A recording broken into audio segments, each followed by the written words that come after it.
اس episode میں دکھایا گیا ہے کہ بالا خاتون قبیلے سے نکلنے کی تیاری کر رہی ہوتی ہے اور خود سے باتیں کرتے ہوئے کہتی ہے کہ عثمان کو ایسی حرکت کرنے کی ضرورت ہی کیا تھی۔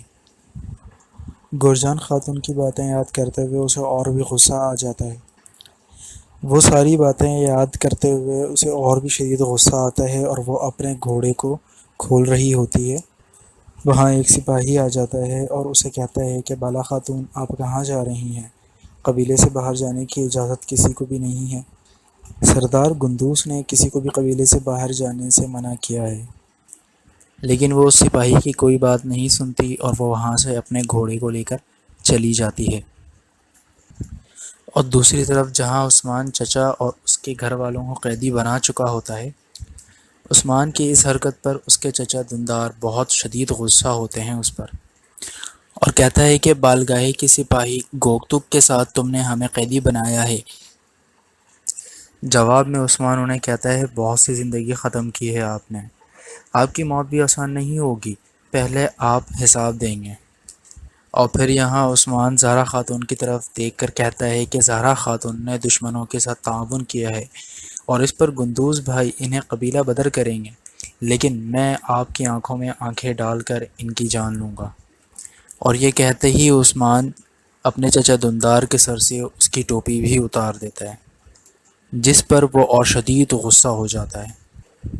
اب یہاں قبیلے کا منظر دکھایا جاتا ہے جہاں سلجان خاتون بالا خاتون کو ڈھونڈ رہی ہوتی ہے، اور جب اسے بالا خاتون کہیں نہیں ملتی تو وہ پریشانی کے عالم میں آ جاتی ہے۔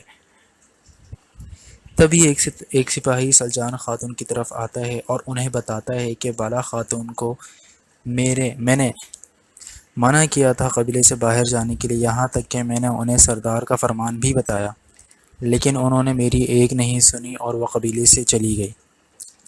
اس کے بعد یہاں بالا خاتون کو دکھایا جاتا ہے جو جنگل میں ایک جگہ پہنچ کر اپنے گھوڑے سے اتر جاتی ہے اور بہت غم کی کیفیت میں ساری باتوں کو یاد کرتے ہوئے رو رہی ہوتی ہے۔ اور دوسری طرف بران نے آئیگل اور زہرا خاتون کو ایک پیڑ سے باندھا ہوتا ہے، جبکہ دندار قیدیوں کی طرح عثمان کے سامنے موجود ہوتا ہے۔ اور یہاں دندار عثمان کو الزام دیتے ہوئے کہتا ہے کہ تمہاری وجہ سے ہمارے سپاہی مارے گئے اور تم نے میرے بیٹے کو بھی مار دیا۔ تو عثمان اسے چپ کراتے ہوئے کہتا ہے کہ میرے صبر کا مزید امتحان نہ لو چچا۔ جبکہ دوسری طرف علی شار بھی دندار کا انتظار کر رہا ہوتا ہے۔ تبھی وہاں پر اس کا ایک سپاہی آ کر بتاتا ہے دندار پر حملہ ہوا ہے۔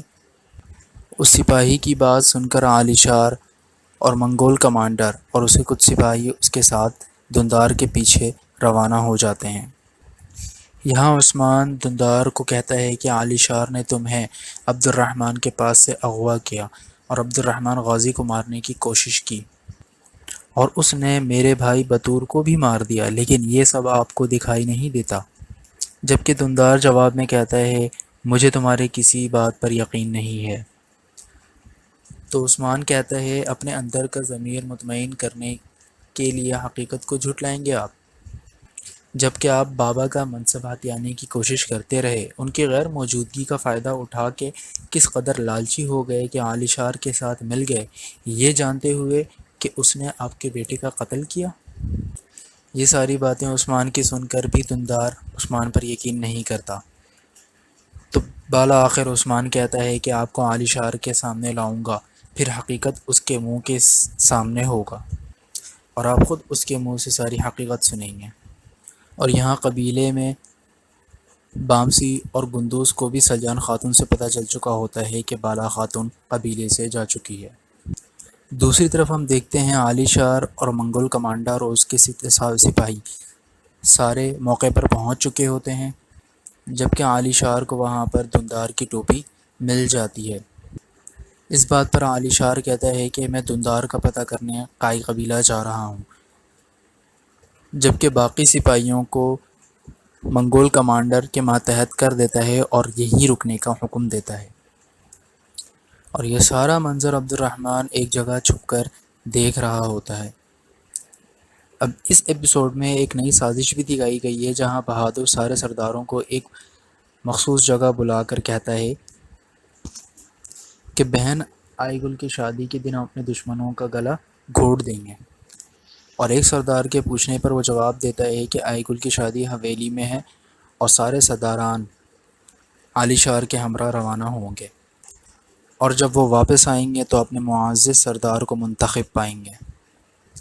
اس واقعہ کے بعد دکھایا جاتا ہے کہ بران آئی گل کو کھول کر الگ لے جاتا ہے، جس پر دندار غصہ ہوتے ہوئے اسے منع کرتے ہوئے کہتا ہے کہ میری بیٹی کو نہ لے جاؤ، لیکن وہ پھر بھی لے جاتا اور کہتا ہے کہ میرے آقا کا حکم ہے، اور بران اسے آئی گل کو عثمان کے پاس لے جاتا ہے، جہاں پر آئی گل عثمان کے اوپر بہت سارے الزام تراشی کرتی ہیں اور کہتی ہے کہ تم نے بطور کو بھی قتل کر دیا، اور اب جب میری عالی شاہ سے شادی ہے تم اس کے بھی خلاف ہو۔ بابا نے جب تمہیں ہمارے نکاح کی پیشکش کی تھی تب تم نے کیوں منع کر دیا؟ تو جواب میں عثمان اس سے کہتا ہے کہ میں نے کبھی تمہیں اس نظر سے دیکھا نہیں۔ یہ بات سن کر آئی گل رونے لگتی ہے اور اسے دعا دیتی ہے، بالا خاتون اور تم ہمیشہ خوش رہو، اور یہیں پر یہ ایپیسوڈ ختم ہو جاتا ہے۔